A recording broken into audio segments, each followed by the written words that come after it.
kita melihat ada beberapa orang yang sampai sekarang itu getol membela ijazahnya Gibran dengan cara-cara yang saya lihat malah menyudutkan Gibran dengan apa yang mereka lakukan begitu.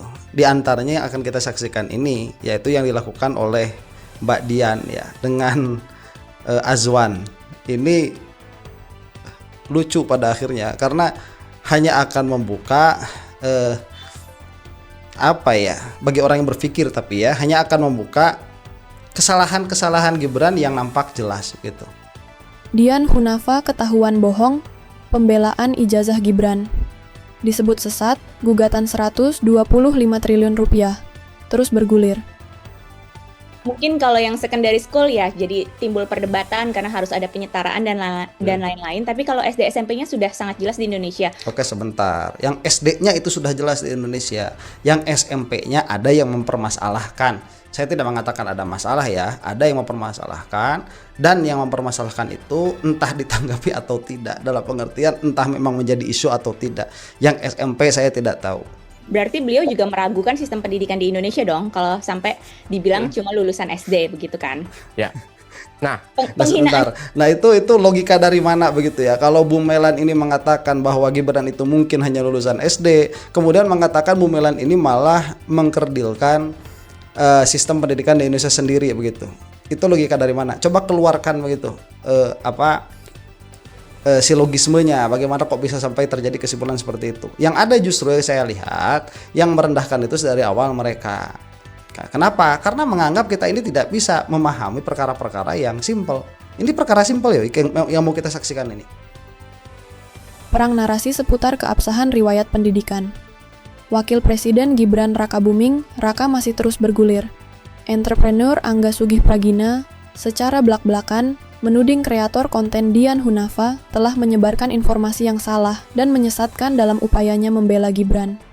Kisruh ini meledak setelah Angga Sugih melalui kanal YouTube-nya membongkar apa yang ia sebut sebagai kebohongan dalam argumen Dian Hunafa, yang sebelumnya viral karena mengaku sebagai alumni Management Development Institute of Singapore, MDIS, alma mater Gibran. Pembelaan Dian Hunafa itu yang salah, itu yang bohong. Sehingga Gibran tidak bisa kuliah di MDIS, ujar Angga dengan tegas. Menurut Angga, pembelaan Dian sama sekali tidak menyentuh substansi masalah yang kini bergulir di pengadilan.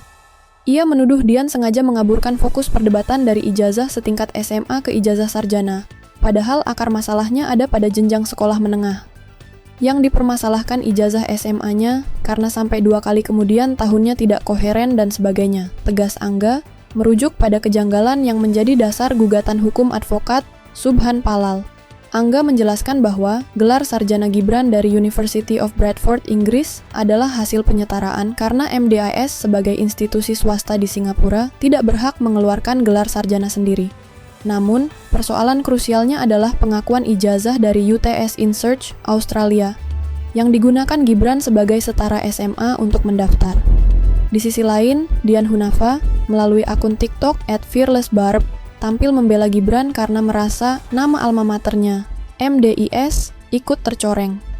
Ia berargumen bahwa sistem pendidikan di Singapura berbeda, dan untuk masuk ke institusi seperti MDIS, tidak selalu mutlak memerlukan ijazah SMA formal. Dian menegaskan bahwa MDIS adalah lembaga pendidikan swasta yang sah, dan memiliki kerjasama resmi dengan berbagai universitas ternama di luar negeri untuk mengeluarkan gelar sarjana, termasuk dengan University of Bradford. Sementara adu argumen di media sosial memanas, proses hukum di dunia nyata terus berjalan tanpa kompromi. Gugatan perdata yang dilayangkan Subhan Palal di Pengadilan Negeri Jakarta Pusat tidak hanya menargetkan Gibran, tetapi juga menyeret Komisi Pemilihan Umum, KPU, sebagai tergugat. Subhan menuntut ganti rugi dengan nilai yang sangat fantastis, yakni 125 triliun rupiah, yang ia sebut akan disetorkan ke kas negara jika gugatannya terbukti. Gugatan ini sempat diwarnai insiden di ruang sidang, di mana pihak Subhan memprotes KPU yang dituding mengubah keterangan riwayat pendidikan Gibran di situs resmi mereka dari pendidikan terakhir menjadi S1 saat proses hukum sedang berjalan. Pihak KPU sendiri telah membantah tudingan tersebut dan menyatakan data yang ditampilkan di situs mereka bersumber langsung dari formulir isian yang diberikan oleh pasangan calon saat pendaftaran.